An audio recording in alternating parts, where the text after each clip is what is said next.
abantu falling in love, like anyone can be in love, and okubeera mu mukwano kya bulijjo, anyone can be in love.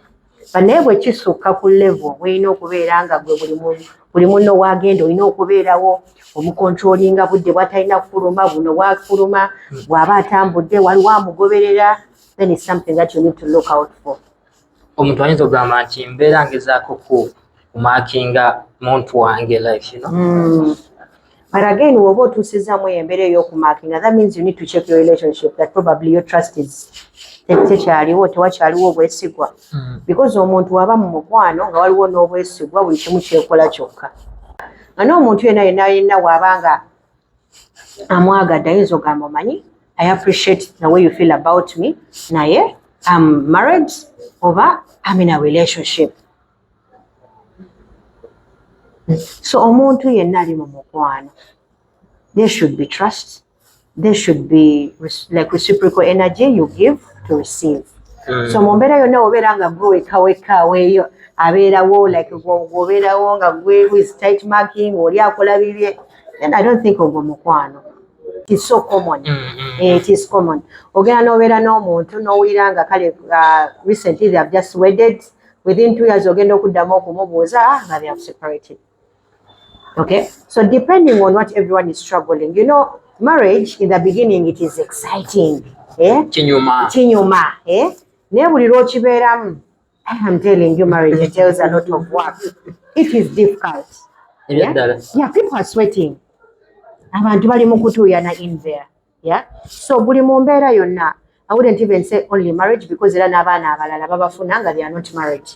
Naye omukwano we guba gutandika, it's exciting, expectations are high, bwe batuukayo eri then reality checks in.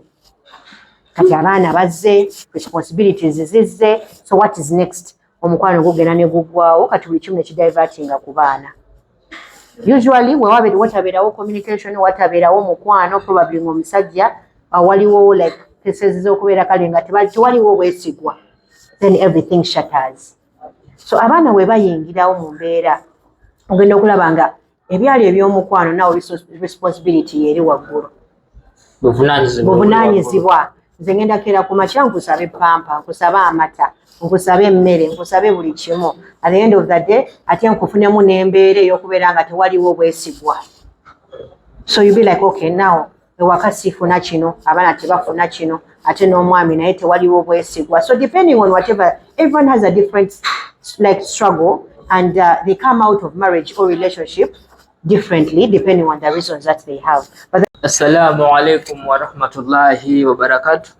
Wa alaikum salam wa rahmatullahi wa barakatuh. Amanya n'eddoboozi Abdusempejja Omudiribada nga mbanirizaako nnyo mwenna gye musinzira okubanga mutulaba, abali emitala w'amayanja, abali US, abali Canada, abali mu UAE, Bahrain, Oman, Saudi, abali Egypt, South Africa, abali Europe, na buli yenna gyali abasinzira okuba nti muteekako wifi, musaako wifi wammwe, musaako kadata kammwe, ne musobola okubeera nga mulaba emirimu gye tukola.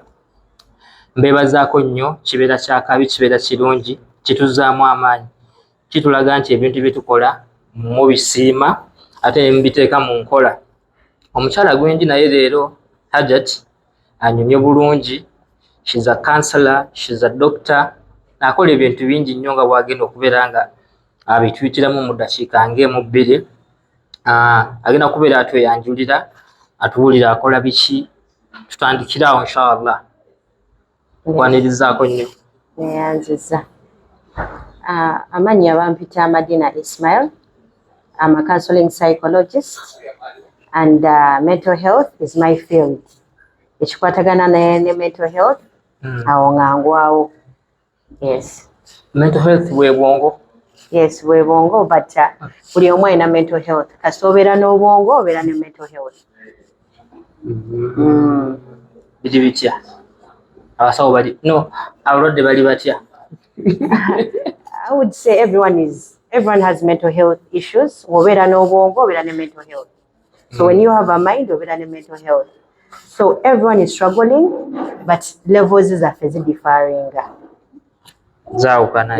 Zaawukana. But everyone is going through something, but levels differ. Bwe twogera ku bintu by'obwongo ne mental health, mu research wo kyenyo ekisinga okusumbuwa abantu oba gwe kyozudde n'ogamba kino at least kyekikaringa percentage esinga obunene? Nze as a person, and even being able that I'm right now, I'm having people, I'm attending to very many cases that are concerning mental health. Nze nganza omuntu ekya outstanding mu byonna currently muntu buteemanya. Getting to know who they are. A lot of people are struggling with that. And they are facing a lot of challenges. It could be depression, it could be normal stresses of life, it could be addiction, it could be family issues, bufumbo. But obuteemanya na biki bye balina okubeera nga balina okukolamu eyo embeera. What the values ekisinga okubeera nga bibasobako babeera nga they cannot hold it together. Bwogedde ku buteemanya, nze neemanyi nti yenze Abdul. Okay, obuteemanya it entails a lot. Mubeeramu ebintu bingi. It's about belief system. Mulina okubeeramu ne value system. Biki nga nze ebintu byensobola okubeera nga neebeerekeka ne bisiteebeerekeka. How are your values shaped? How are your beliefs shaped? And how do you be able okubeera ng'osobola okukopinga n'ebintu ebimu?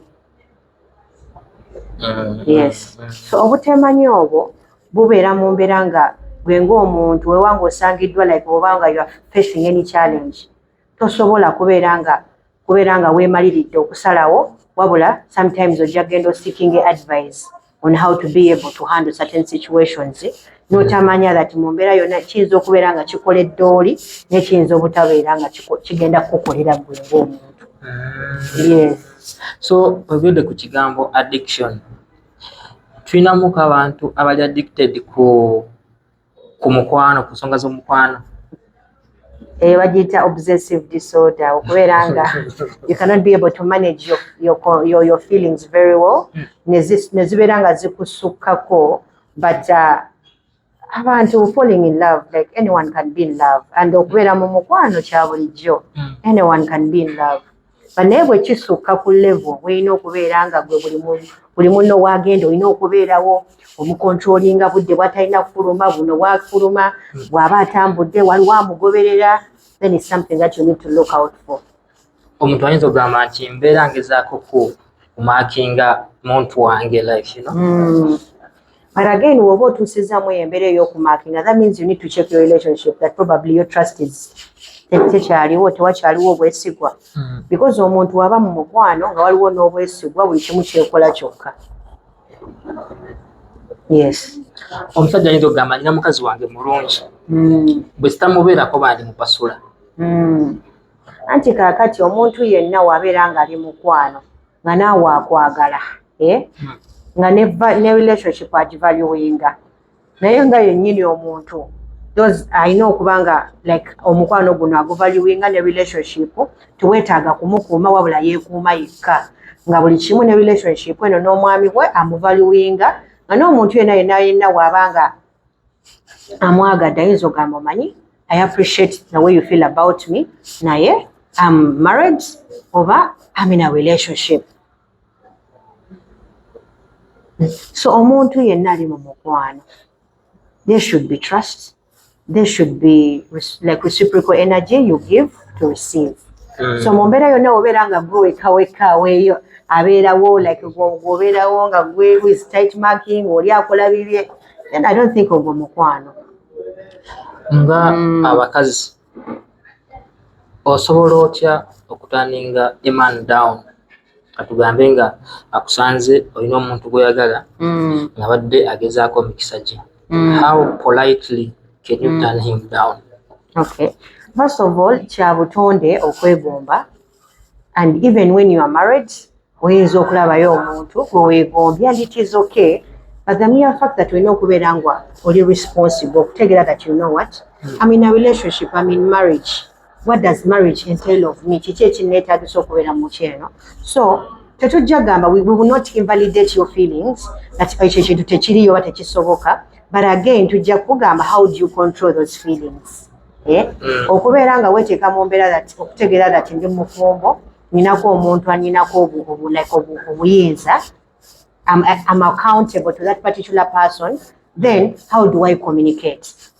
Mu mbeera yonna ey'okugamba okay, I appreciate that you have these feelings for me, naye mu mbeera yonna ndi mufumbo, ate ndowooza tekijja kusoboka oba tekigenda kusoboka because I'm attached to someone else. Yes. Wekazi otyanga okigamba omuntu ekyo ekigambo ekinene sikyogedde. So it is about gwe ng'omuntu to mark your boundaries. To know that okay, sikulinaako buzibu mu mbeera yonna, but again kyowandiyagadde ku nze tekigenda kusoboka because ndi accountable ku muntu omulala. But bwe kibeera nga waliwo embeera yonna etagenda kubeera in that angle, tusobola okugenda mu maaso. Yes. Abakazi b'ennaku zino basobola okwogera ekyo ekigambo. Anti abakazi ab'ennaku zino, that's when kyobola nkugambye that obuteemanya kyekisinga, as me as a problem as a therapist, kyekisinga omuntu bw'aba yeemanyi nga yeetegedde ne values ze ne beliefs ze, asobola okustandinga out in whatever that they are communicating. Ontegedde? Kaza abasinga bungi bagamba kamba weeyinge asingako y'anaatwala. Again, up to when ogenda okulaba nga kikutwaliddemu eri neno naye oli disorganized nga at the end of it nga bonna obakoze eki. So the thing is to decide mu mbeera yonna woba olaba nga omwami wo okyamwagala nga oli accountable, you stay there, you have to communicate. Oba olaba probably you have your own reasons ng'olaba obufumbo oba any relationship is not working out for you and you would try, era biri osooka n'obiggala n'otandika bino na fresh notes. So kitegeeza si kirungi kuteeka eno mugulu neno mugulu. Nedda. I wouldn't agree with that because oyinza okwendinga apo ng'amagulu gonna ogaluuzinze nga gwasigadde weka wano mu makati. Yes. So you need to decide. Tosobola kubeera mu mbeera nga fwe mu psychology tugiyita incongruence. Mu mbeera nga oli incongruent. So olina okusalawo wa olina okugwa. Waliwo ekintu ekiri mu kutambula mu Kampala oba mu Uganda ennaku zino kikutte wansi na waggulu.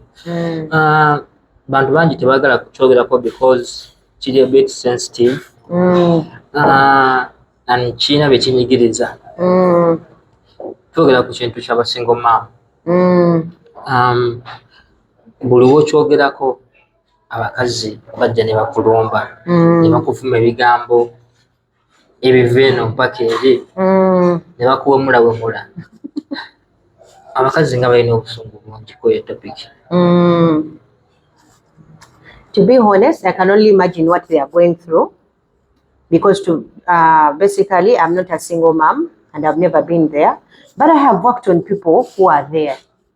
Who are them. So mu mbeera yonna, as a psychologist, I've got very many cases on single motherhood and parenting, and I believe I can share my says and my do's and don'ts and probably share some wisdom and knowledge on how to be able to be a better single parent or single mom, specifically on that note. Yes.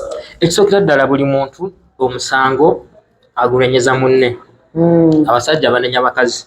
Abakazi banenya basajja. Mbonze simanyi nafuna gayi nga tali serious ne musulawo. Omusajja n'agamba mbonze nafuna omukazi nga byakola sibitegeera ne muva.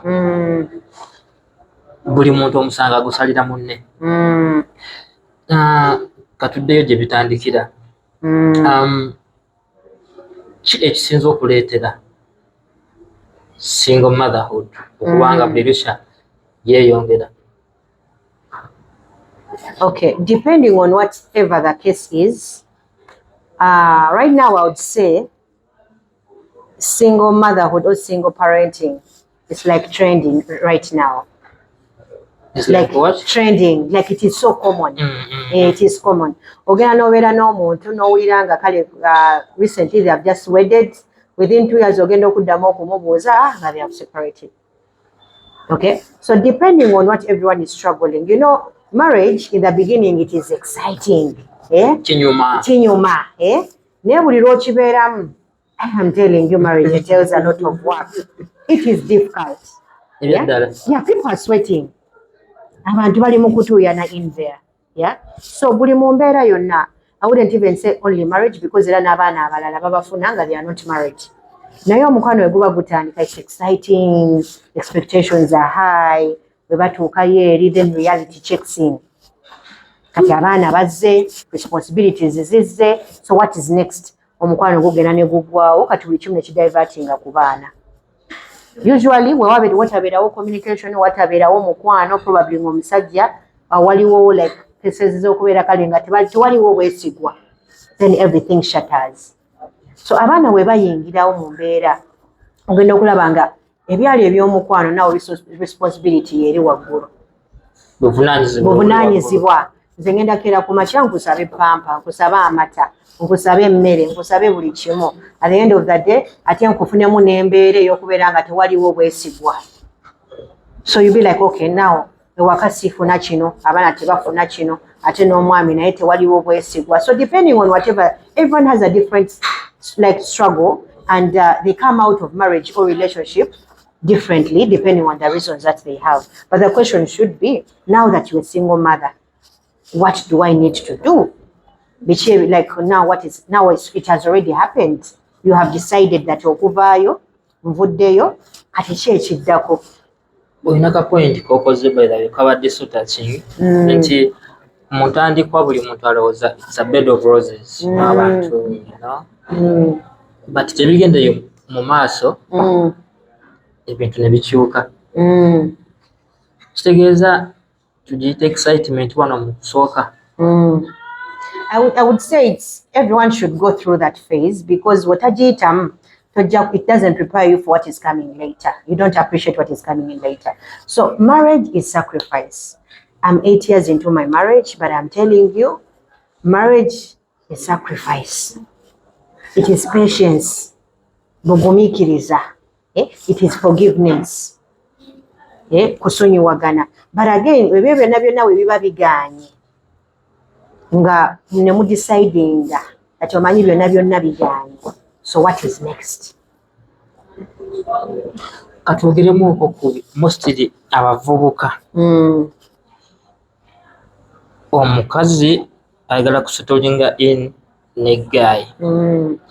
Guy akawala kamukubye nnyo, ayagala kukaleeta batandika ekintu kifuuka official. Abavubuka bano kigambo nti bannange, kubanga ebiseera ebisinga obungi abavubuka obalaba myezi 4 5 tebakyagala kwewuliza.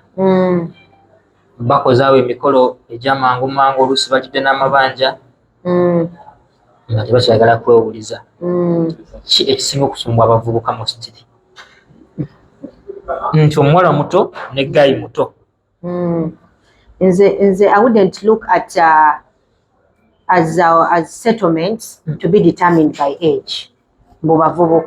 Because me personally, I also got married when I was young.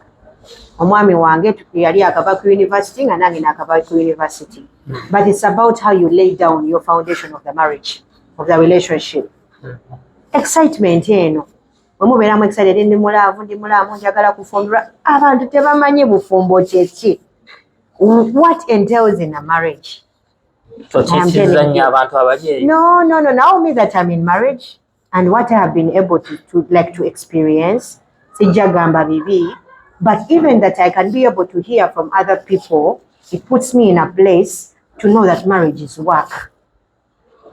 Marriage is sacrifice. So when the bavubuka bali getting into relationship in a marriage, then they have not been prepared to know what marriage entails. Wabalowooza kasangwa mu mukwano, that is it. Ngakiwedde. But you need to know, okwetegereza the character of the person that you are getting married to. Obuvunaanyizibwa. At least basic needs zino nga musobola okuzikitaringa for. Look at how your man handles everything.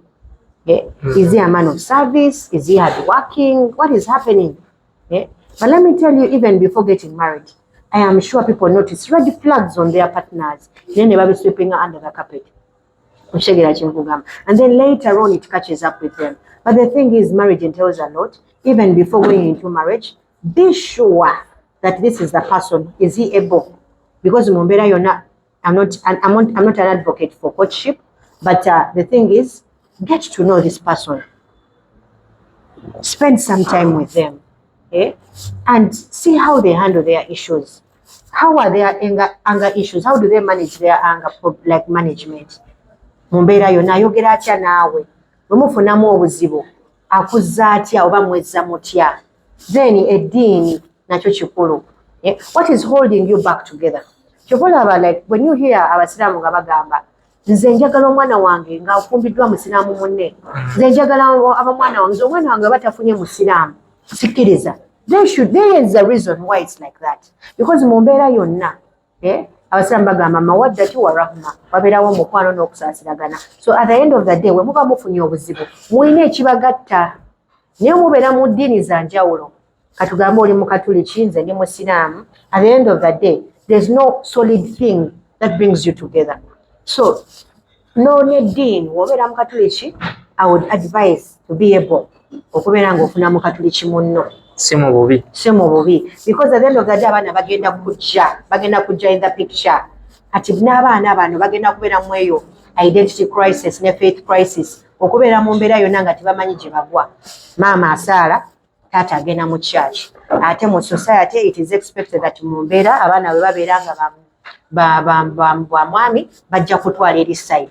Ate omwana wanaaba nga yagadde eddiini y'omukyala, how can they be able to come out and appreciate their own values? That nze njagala busiraamu omusajja tamuyingiddeemu. So wabeera wow crisis mu mbeera. Beta buli muntu at least afuna omuntu nga ali mu ddiini ye. Me, that's what I, as a person, personally, because as a psychologist, I've even got a case, one case. Sijagamba bankoze ku case nyingi, but omwana, particularly she was in the UK, akomye wano ku ground, abaana bamaze okusoma, then now they are here, but she's struggling with faith crisis. Tamanyi ddiini ki, tamanyi kusaba batya, naye alaba mami asaala, ate taata agenda mu church. Ku Sunday agenda eri, ku Friday ate ne mami ayagala agende mu muzikiti. So it is a battle to know where they belong. So with the deen and everything, it shapes them to who they are. Twogedde ku kintu ky'eddiini. Twogeremu kirasiyo ne ku kintu kya nze ndi Muganda nfuna Omuganda, nze ndi mu something nfuna mu something, because buli kabira ekola bintu byayo. Ng'ojja kwagala bakufukamirire ng'omuntu gwe wafuna tafukamira. Nze ate mu ekyo ekya tribes and probably society expectations and culture and traditions, I respect them. Sigenda gamba I don't respect them, but ekyakatonda kyekisinga kyekitushapinga ffenna ku nsi. This is religion.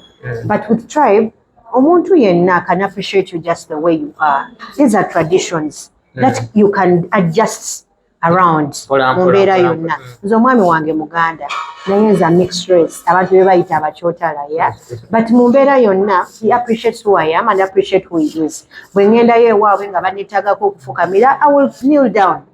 Era sigenda kuvaako kintu kyonna. I am able to name my children amannya agasooka, then you bring in the second name. So it's about compromise. Awaliwo ekintu simanyi oba okiwuliddeko eyo. Kyemmanyi tukidde okuba nga okiwuliddeko eyo. Bagamba abakazi abakyotala muli babbeeyi.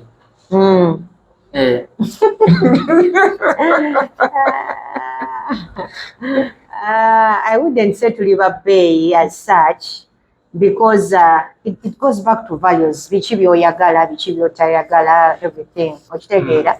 Kati mu mbeera yonna, I don't know where that thing comes from. I don't know, but depending on who has them, naye basically me, I think I'm a normal human being like any other person. Obutto bw'okozesa bwe nkozesa. Emmere gy'olya gye ndya.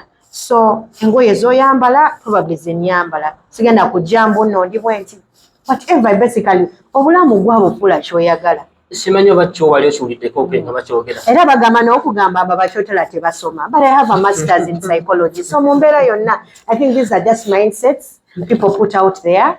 But gwe ng'omuntu, it is you who makes like yourself to be whoever you want. Yeah. Nga bakyotera olina okumenya sure olinawo ebidomola bya butto nga 10 mu kasonda omuceere biki. Mpomerwa sumbusa, mpomerwa chapati, mpomerwa buli kimo. But I wouldn't say that ewange wali ebidomola by'obutto. It is like any other oil that you people use. I have probably my 3-liter oil at home, like normally, like a normal household. So sigamba mbuno nyina obuwunge wakabulayinize up.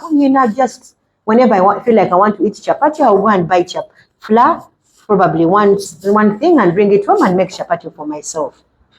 So you are single when you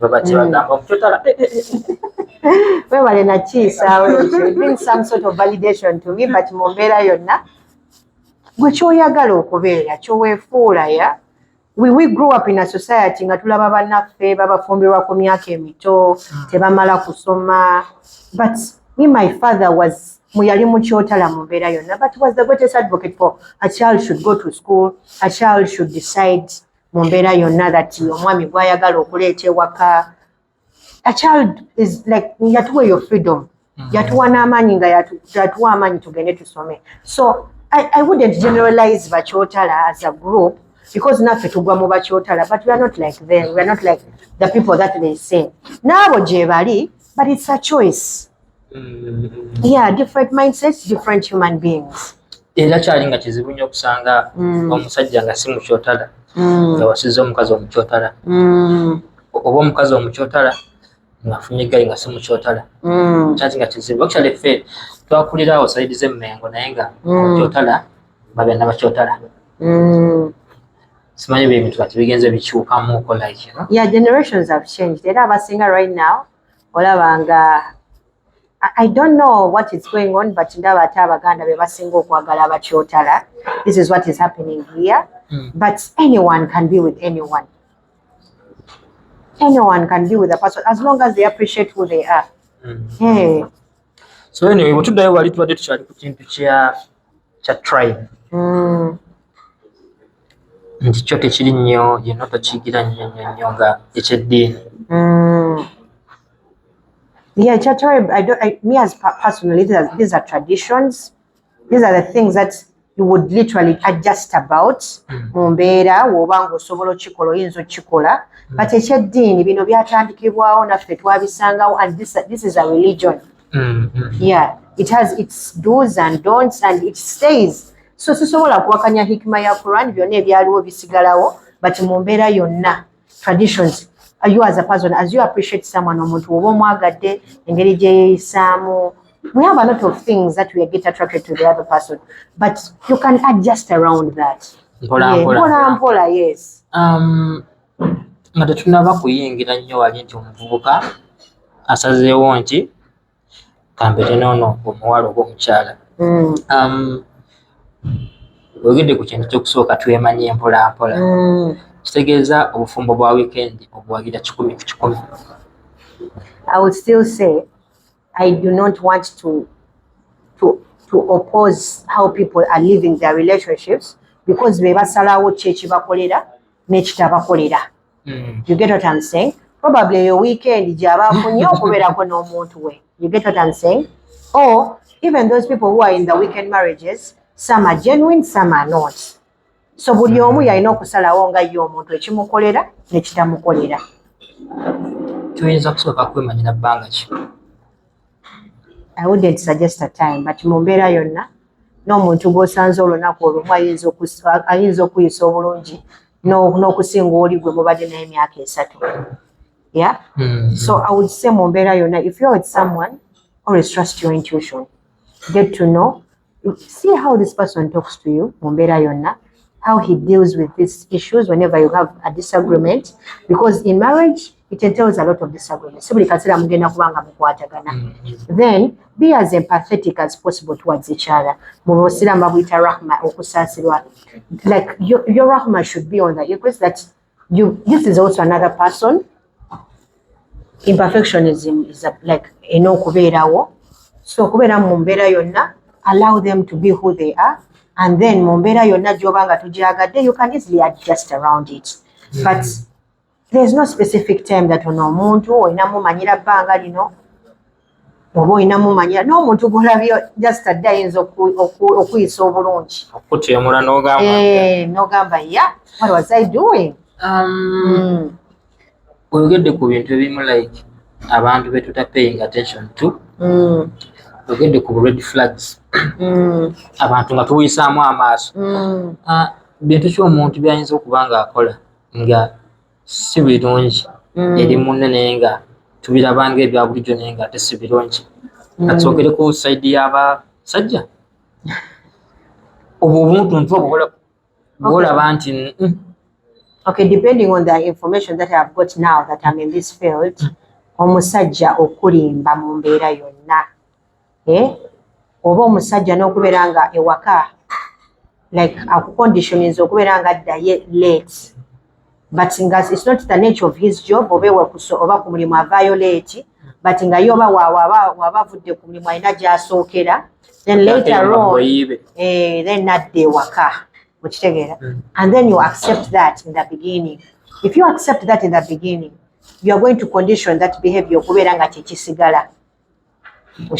No kulimba, dishonesty, infidelity. Okubeera nga oba obadde mu relationship, oba you are just like getting to know each other, then you get to know that he has been in another relationship. Then after, no more forgiving ogusooka, n'ogwokubiri ne gudda, n'ogwokusatu. Trust me, that behavior is not going to go away easy. It's going to be like a cycle, and it's going to keep on repeating itself. So if you forgive, no aberanga akuwasiza nogamba nze omukyala nze bwe bawasiza. Okay, it is a good thing, but trust me, it's going to repeat itself. Waliwo embeera y'okubeera nga ogwasooka wamusonyiwa and he did not repeat. Naye bwe guba nga kisobola okuddiŋŋana ne guddamu ogwokubiri, ogwokusatu. My dear, be well sure that it's going to repeat itself. It's going to repeat itself because a behavior that keeps on repeating itself, if that person does not decide to change by themselves, it is not easy for you as a person to fix them. Kiba kizibu. Bw'omukwatira mu bwenzi n'omusonyiwa ogusooka. N'oddamu n'omusangira mu bwenzi ogwokubiri. N'oddamu n'omusangira ogwokusatu. Then agamba kale ogwokuna kale kankuwase. Oba kale nkyuse tugende mu maaso na whatever is happening. It is okay oba omusonyiwe because era n'obufumbo it entails marriage, it entails forgiveness. But mu mbeera yonna high chances are that guno omuze gugenda sigala bwe gutyo. And when you reflect nga guzzeemu ojagamba kale byonna nabiraba naye there was nothing that I could do. So later on those are the things that repeat themselves. Twogedde ku bwenzi repeating omuze nga taguvaako. Ne how he deals with his disagreements. Ekyo kyo nja kyogerako nnyo. If you have an issue, see how your partner is handling that issue. Does he shout at you? Does he ignore you? Does he go silent? Does he move out of the house? Does he not reply? Omusajja akuddamu atya, ayogera atya naawe. Na abasajja abasinga obungi boogera batya? No, it depends on how the disagreement is going. Mu mbeera yonna you need to notice the signs, how they are handling their disagreements. Yeah? So, when muba mufunye disagreements, how does he react? Reaction, his anger levels. Oba, how is he calm? How is he able to manage his emotions? Look at his responses. Mu mbeera yonna. So, mu mbeera yonna kikuteeka mu position ey'okubeera nga ogamba, if this gets to the worst, can I accommodate him? How does he handle this?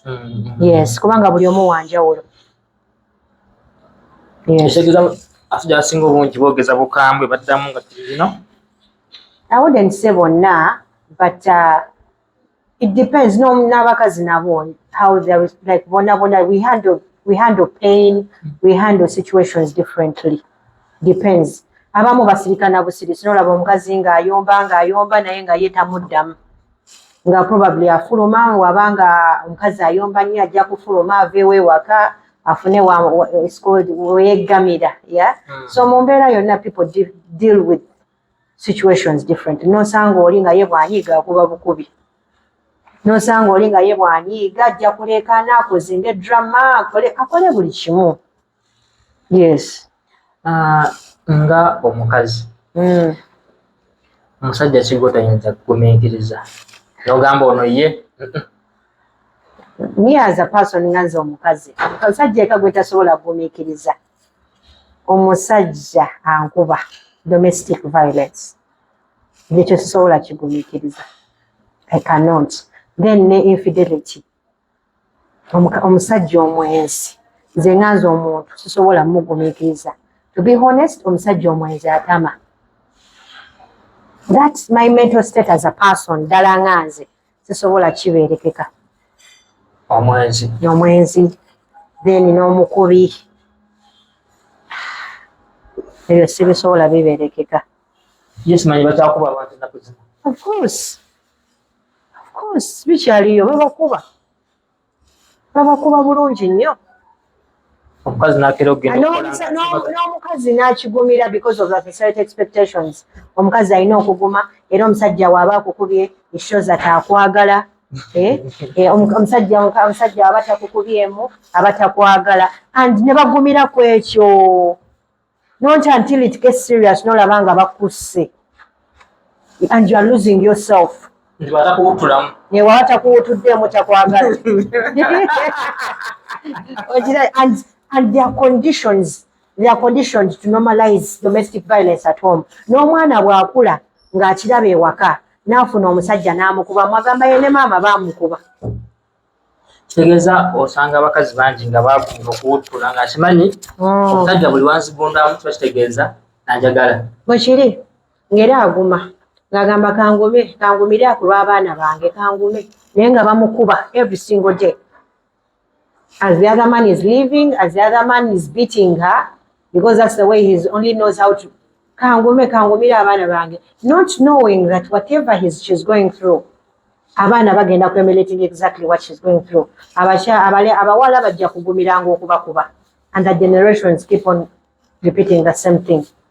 Omusajja walaba dadi ng'akuba maama n'omwana naye omulenzi ajja kuba omwana, ajja kuba abakyala be probably in the future. Abakazi abasinga obungi agamba at least kaŋŋumire okunkuba kasita yampa emmotoka kasita tuli maka malungi kasita akyandabirira. It goes back to what you want. Mu mbeera yonna gw'omanyi ky'osinga okwagala. Naye my question is kuba n'abakyala abaguma bamuwa ennyumba, ayina ennyumba, ayina emmotoka, probably he's living it all, naye nga bamukuba buli lunaku. Kyemubuuza bwe baba bamuziika n'ennyumba, bamuziika n'emmotoka eyo, oba ffe abasiraamu tuba nga tuli bakazi tuba tuziika mu ngoye 5. We leave everything behind, buli kimu, and we are not promised tomorrow. Ne bwe tuba nga tuli wano tugenda keera ku makya, we are not promised tomorrow. Ekyo Katonda yekka yakyesigaliza. So mu mbeera yonna, if you are living life, live life knowing that you are living life as your last. We live only once. Buli kumacha. So as you are being beaten, as your self-worth is put on the line and your everything, your well-being, ask yourself, is this worth it? Bwe baba banzika ngenda n'ennyumba eno ngenda n'emmotoka eno kubanga ffenna tuli baakufa. Yeah? So death checks in and reality checks in mu mbeera yonna. Yeah. Sibyangu. Amalesa abantu muliremu ka wano beri mu recordingayo. Yali ku recordinga njirabi. Omanyi munange bino ebintu biri tricky. Kati n'ekigenda okusembayo. Twasogedde ku basajja. Abakazi mmwe actually mulina buyisa kyobwo nga kibutusanyusa naye nga mumubukula n'ogamba kambukola ekijja kijje. Ogambye ki? Mmwe abakazi mukola buyisa kyobwo n'ogamba kambukole ekijja kijje. Nga tebukusanyusa gwe ng'omwami. Ng'abasajja n'ogamba kino kankikole ekijja kijje. Era nkugambye abakyala banjawulo, but abakazi buli omu alina emizeege, but most of the cases that are coming out right now, a lot of women are getting empowered. Beeyigiriza bye balina okukola oba bwe balina okutereeza obufumbo bwabwe n'okutereeza embeera nga bo bennyini gye beetaaga okwerabamu, naye ate abasajja bo tebali mu kikola. As women are joining a lot of support groups, joining groups ezibakulaakulanya, mu abaami they're not doing anything. So mu mbeera yonna when they get empowered, gwe ne bakuddamu ng'omusajja ewaka anziramu ng'ani atandika atya. So men want to feel the other, buli obusajja mu Luganda babuyita obusajja, but they are not allowing their women to say anything oba to say to bring about like okulaakulana mu home. Bwaleeta we're raising her voice towards something obanga yabadde akikoze mu mbeera ey'okumunyigirizibwa. Most men traditionally bagamba kati oyo abanziramu ng'ani. Bo bwe balina okubeera nga bategeera ewaka omukyala alina kugonjera oli byalina okukola, but obufumbo obulimu compromise, obulimu okutegeeragana, bwebwe obufumbo obuthriving. So okubaddamu most households, omukyala talina kuddamu musajja byayogedde. Nze bwe mba ngenze wabweru tolina kumbuuza wa gye nva, bakuyita nagging. Ombuuza otya? Ajja nakubuuza kiki kye sitaakuwadde, saakuwadde emmere nagenze n'amasepikigo. They have this saying that did I go with your what? With your saucepans? So how do you dare ask me where I'm coming from? But if you are my partner, I'm responsible and you're accountable to me because you are in this thing together. Kati nange bwe ntandika okujja ekiro nga naawe nombuuza ate ovaawa? Like, I just asked you yesterday wajja ova n'ongamba tolina siina kubuuza. So if I also refuse, what are you going to do? Ate omusajja agamba buli otandika okunziramu twakitegeeza tufuusa abasajja babiri mu maka. Bwe kiri. So I think marriage should be seen in another lens because mu mbeera yonna teri yakuforcinga kufumbirwa muntu ono. The marriage, the African way of a marriage setting, abakazi expectations babasuubiramu bintu bingi. Era they even go train them, ne bababulira how they are supposed to behave in a marriage. But I'm wondering, are they doing the same to the men? Nga wona agenda wasenga n'akutegeka and everything. Abaami nabo babategeka? Because this marriage is entailing two people. Bwe mbanga ndikwetegeka eno okusavinga omwami wange, omwami naye bali mutegeka how she's supposed to look after a woman, how they're supposed to treat a woman, or it is one-sided. Think about it. Because me, we women are trained to look after our men. And we are trained to bring like home management. Yeah? But are men trained to treat women well? Because if both parties were receiving the same arrangement, singa nze ndowooza ne cases za divorce teziriiwo wano. Tegeeza ensigo ebisinga obungi babuulirako side emu.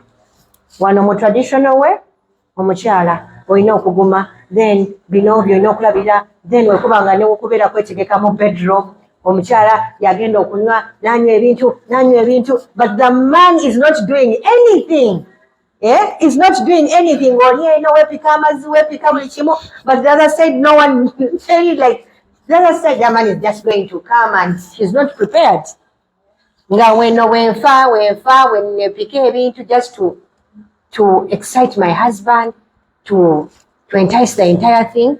My man is not doing anything to bring about the excitement. Kitegeeza omukazi bw'aba anywa okra.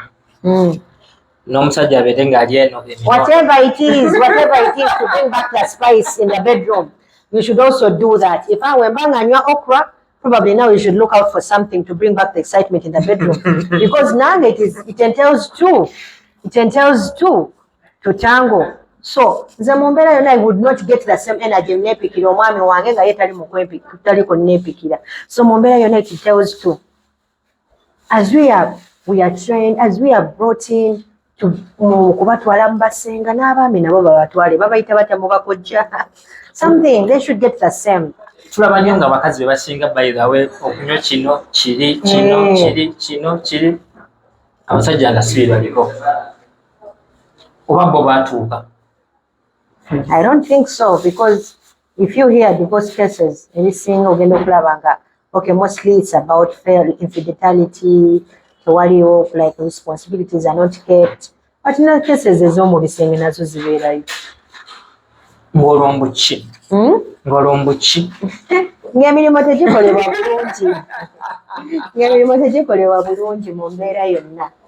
So as we advocate for women for the preparedness before marriage, n'abasajja nabo balina okuba preparinga, because the women are joining support groups, they're joining groups for how they can be able to like marriage issues. Naye abaami tebalikola kintu kyonna.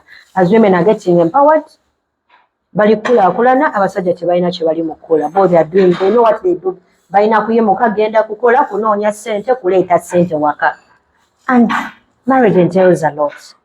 Not only provision, but also the emotional stability of a home. Oyogedde ku kintu ky'ekisenge kino. Anti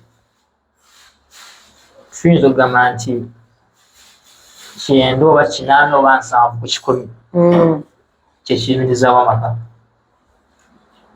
Era ogenda okuwulira ng'omukazi agamba ekyanyenjesezza, simanyi omusajja wange nga tampa budde, nga takomawo, simanyi biki naye nga byonna biri ku kisenge. Kiplayinga part ki mu bufumbo ekisenge ekyo?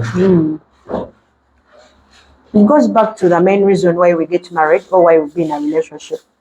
And one of it, era walina okubeerawo omukwano, intimacy. Okwegatta. Okwegatta, as you call it. So intimacy, even before the children come into the picture, walina okubeerawo intimacy. Okwegatta. Omukwano, yes. Yeah. So before the children come in, before the responsibilities come in, there was one thing that you started with. Okwegatta, as you call it. So mu mbeera yonna okwegatta kuno kulina okuba nga kuli what? Kulina okubeera nga weekuli. Era most of the cases wekuba nga okwegatta kuno kukyuseemu ewaka. It also shows ewaka, omusajja engeri gy'ayogera ne mukyala we oba omukyala w'ayogeramu n'omwami we. Like, there are a lot of things that can stem from that. Kubanga okwegatta kuno tekuliko. N'okubeera nga kuyingiddemu omuntu omulala. Like oba he's cheating, era kuba kwegatta is a main problem. Because sex is a bond. So mu mbeera yonna omusajja wagenda n'acheatinga, it's because of sex. Yeah? So okwegatta kulina okubeera ddala like respect, ekitiibwa. Because mu mbeera yonna there should be intimacy. Mwenga bakazi osobola okulaba nti ono omusajja ayenze. Psychologically, I can know, because mu mbeera yonna I can see in the shift of behavior. How the man treats me, and the change of patterns of the way he does his things, routine. Okitegeera? Omwami wange wabeera nga abadde akomanga w'ewaka ssaawa 2, n'engenda okulaba nga atandise okudda ssaawa 5, nga there is no vivid reason, nga buli lunaku aŋŋamba kipya, oba mu mbeera yonna, oba nga he's not noticing me anymore. Takyandaba, oba nyambadde, he's not complimenting me the way he used to. You get what I'm saying? Even when I go and make a new hairstyle, there's no compliments. Like tachandaba, I would say, okay, what is happening? So my man is not seeing me anymore. Yeah? So it even depends on how he talks to you. Yeah? Oyinza omugamba ekintu ogenda okulaba nga azzaamu bukambwe, azzaamu busungu. You get what I'm saying? There should be a reason why he's like that. Or probably it's because of the money, or batafunye sente, or there's something else. Yeah? Or when probably I want to check in, or I want to. You just like to check in. And before, you are not saying that way. You are not doing the same way. Yeah. So how you are treating me, how you are talking to me, how your behaviors, yeah. Mumbera yonna, something can show you off. Or even how you tell me something, then nenchikubuza probably the next time, then nga tokyakijjukira, then nongamba ekirala ate nga wali wangamba ekirala. So waliwo era engeri mu mbeera yonna gye tubakwatamu but it entails ng'omuntu ono obadde obeera naye waka. Mu kisenge wano kati katuyingireko mu kisenge osobola okumanya omusajja ayenze mu kisenge wano nga gwe omukazi abadde ng'abeera naye. To be honest, depending on who is, but you a present pattern omulaba natali present, but also people are different. Sisobola gamba muyinza okumulaba waliwo bali nga bo bakikolera ddala bulungi buli wamu we bagenda, so mu mbeera yonna nga yes akikuba home and away, and you will never know when home is a perfect husband, and you will never know. Olwo ne bali nga ne waka jjaku budde waka nga ne probably gwalinayo eri ewabweru akimanye mbuze ndi mufumbo so waka nga waka nga it will take you time to notice, but again when you get to know, you get to tell yourself, oh wano yali ali bwati, you get to reflect, wano yali ali bwati, wano yali ali bwati, so it goes back ne wabeerawo at least something that shows obulagala tebusobola kubulawo. N'essimu oyinza osanga ng'ewaka bw'atuuka giteekamu airplane mode nga bw'ogikuba teyitamu. Nogamba tuliko kikina.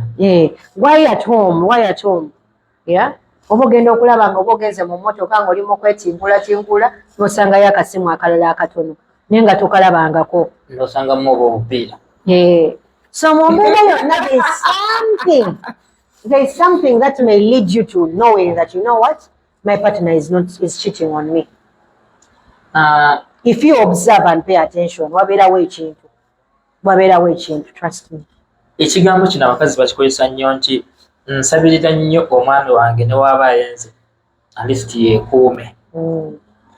Bakyokera bwegumya. Mu mbeera it goes back to the values that people hold. Nze ne waaba ayenze nga kuliko akapiira, I don't think that is something we can negotiate about, because kisigala that ayenze with or without kapiira. But now with the traditional setting era bino abantu bagenda no mu mbeera yonna it's about what you negotiate about, because era mu mbeera yonna ajja kutuuka abeere comfortable era ajja kutuuka ekiseera probably akaggyeko. Sifuddeyo omusajja wange ne bw'aba nga ayenze ne kasita aba nga yeekuumye ajjukidde akapiira bakyogera kwegumya. Ndowooza boogera kwegumya nabo nakubeera mbuno they settle for less bare minimum. Omukyala like who knows her values and who knows what he wants, but mu mbeera yonna batukuumira mu kintu ekya traditional setting that buli musajja mwenzi era expectations zaffe they lower them like completely. Buli musajja mwenzi era ne waaba ayenze, that's what all men do. But not all men are like that. Eri abasajja nga si benzi era gye tuli weemanyi naye mu mbeera yonna gye bali. Ate n'ekirala gwe engeri gye kikuyisaamu obwenzi oyinza okubeera ng'okigumira naye nga nze it doesn't sit in well with me, nga mu mbeera yonna bwe naategeera omwami wange that avuddewo eri, it even affects how I relate with them or be with them in the bedroom. Like nja kuba probably mwenyinyala that bw'aba avudde eri kati nze aba njagaza ki. Naye kasita akozesezza obupiira. No. It depends on whatever is. Era abantu bagenda gamba bino by'abazungu byenjogera. But to be honest, generations have changed. You know exactly what you want. So mu mbeera yonna, don't let the society expectations put on you things that you cannot tolerate as a person. Because at the end of the day, ogenda ekitanda ky'olimu, whatever you're going through, you're going to go through it alone. Ekitanda gwe kagenda okiberamu ng'okaaba ekiro. This is how depression comes up. Omuntu abeera depressed, agamba oyo tasaala, oyo tasaba. Probably, ayina okuguma, abasajja bonna bali bwe batyo. But this is me. I'm different from you. The way you cope probably gwe obanga bakwenzeeko bagenda kugulira emmotoka osanyuke. Yeah? Me n'oboleeteyo emmotoka n'ogintera mu maaso. It will never change the way I look at you. And you will stay. Era nja kugifuna, but I'll be like, okay, now I cannot be with such a person. Naye nkoze kantu katini nnyo ak'okwenda n'enkuwamu ekirabo kya mmotoka namba. Mba nkoze bubi. Mu mbeera yonna nja kugamba me personally nja kukkiriza emmotoka gy'omumpadde naye tekijja kukyusa buli obwesigwa. Like mu mbeera yonna n'obonna ngamba buno ogeze kukola business oba oli wano, my mind will be telling me ogeze kulaba mukazi. wenze mu bwenzi emmotoka nja kuba njirina but emirembe ne perception gye nkulinako tebigenda kukyuka. So this is like a long-lasting trauma that women face in marriages, but they are not aware that ojja kumpa emmotoka, ojja kuntwala ku trip e Dubai, byonna nja kuba mbirina, but I'm lonely, I'm at home, I am not okay. I need someone, mu mbeera yonna baweetaagako omuntu nga like he's seeing you. And a lot of women, how are they coping in their marriages? Babeerayo ne buside obubabeezaawo. I have it on, you know, mwami ajja kuntwala ku trips, ajja kungulira emmotoka buki, but omukwano then naye afuneyo akantu kakamubeezaawo. Akampwankimpwanki. And that is what is happening. So why would you be in such a lie? Nze mbuyita bulimba. Nga you are not true to yourself. Yeah? Because let me tell you, betrayal, kiringa, just imagine yourself. If you have a girlfriend right now, nosanga mukyala wo n'omwami omulala. What do you think can take that image or that photo out of your head? Nobolooza nobonaleeta eyo emmotoka katugambe Benz or Range Rover or any other car, will take away that trauma out of your head? Buli lw'onaamulaba ojja kumulabanga ng'alinga n'oli omwami. It doesn't go away. Kuba kwegumya. But it doesn't go away. And who wants to be with a person nga bamanyi oyo musajja w'abakazi? Oyo musajja w'abakazi, oyo mukyala wa kyalo kiramba, oyo mukyala abeera na buli omu gw'aba asanze. Why would you be with such a person? Ye bare minimum. Abazungu bagiyita bare minimum. Why do you settle for less?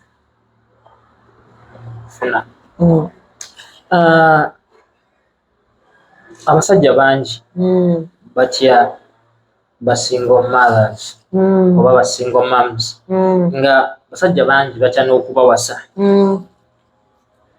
nga gamanyinza okufuna nga okyali in touch ne taata w'omwana n'obeera nga okyanyendako n'obeera nga okyakola kino na kiri behind my back. Omusajja asobola okuguma asettling a single mom. Nze ndowooza how you start this relationship with a single mother or a single man or a single parent, because waliyo n'abasajja nga balina abaana oba nga obufumbo bwaggwawo naye ne basigala n'abaana baabwe. How you start this relationship is important. How you communicate. You need to be transparent as much as you can. You need to share your fears. Buli omu alina okusharinga their fears and their expectations of how this arrangement should work out. Mu mbeera yonna.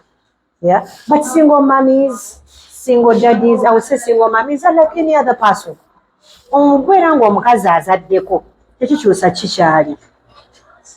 Probably mbuga zijja kuddayo. I think that is still a society thing that is there. Oba abalala batera okuddayo because of the support and emotional, and they don't know how to maintain their boundaries. But there are people who have really moved on. Nga nebyokulabirira abaana, they are doing it together. So mu mbeera yonna, I don't want to generalize, but being that it's an issue, olina okubeera mu mbeera yonna nga wano in the beginning of the relationship, buli kimu mukiclusteringa bulungi. Buli kimu. Era mu mbeera yonna wabanga omuzudde nga asseeyo, it is okay to also end that. Ne mukireka, because everything that was talked about biremye. So what is next? Aweyongerayo. Because there are people who are parenting, like who are doing it very well. Abasajja abasinga obungi atera okukutuma ogenda okime school fees w'omwana w'abaana bo nga kimanyi oyinza okutuuka eyo emubaako ne kyemukoze era nga basaba nnyo nti ssente alisiti omusajja azisindike.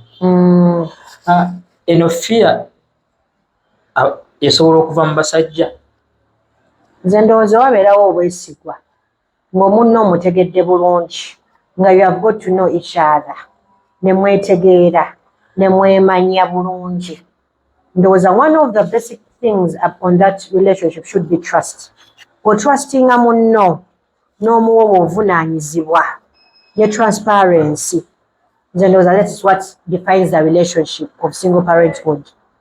Yeah? Bw'obeera nga tewaliwo mazima nga buli kaseera obeera mu fear, then that relationship cannot work. Biki ebisinze okuleetera ensi kati okulaba nti basingle mothers naki oba ne bafathers point singa ezikulembera n'ogamba eno ezijasookera ddala buteemanya bo nga bennyini abantu. Ekyokubiri, how they start their relationships. Ekyokusatu, abasajja obutatuukirizibwa buvunaanyizibwa bwabwe, responsibility. They go in. I don't know, there's even this tendency that I'm showcasing that abasajja bagala abakazi, at least they have something they put on the table. Yeah? So it's like shared responsibility. I do not oppose that, but mumbera yonna, like that mindset only. Mwatuka mufombo expectations, rent nsasula 50 nawe yeta 50. Kati in case omwamukyalo ono tasobola, what is next? Yogamba ono tazimba takola ki, then they go away. Yeah? Then nokubeera nga lies, obulimba. Omusajja, me I've even got a client nga omusajja yamulimba emmotoka yange no nyumba zange, ogenda okutuukayo nga buli kimu tewali kyekyali kikye, nothing. N'ennyumba nga gye yamulaga siye. Marriage commences, probably they're already pregnant and tebalina kye bakola. Nothing. Yeah? Omusajja yalimba omukazi buli kimu kati bino byange naye when into the marriage after like a year, finding out everything is not his. Byali bya bulimba just to get that woman. Omusajja lwaki yakola ebintu ebyo? Yes. So single parenthood teri yandiyagadde kubeera nga talina partner we. Yeah. So me, I do not blame anyone. I don't even blame the women, but depending on their ultimate reasons why they are there, that should be their battle. Everyone picks their battle differently. Yeah.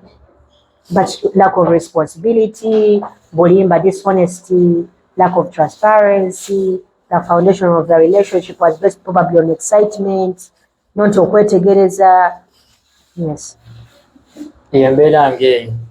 So tetugenda kusukkawo nnyo bigambo bibadde byebyo. Ensi kati awo eri excitement mungi mu baana.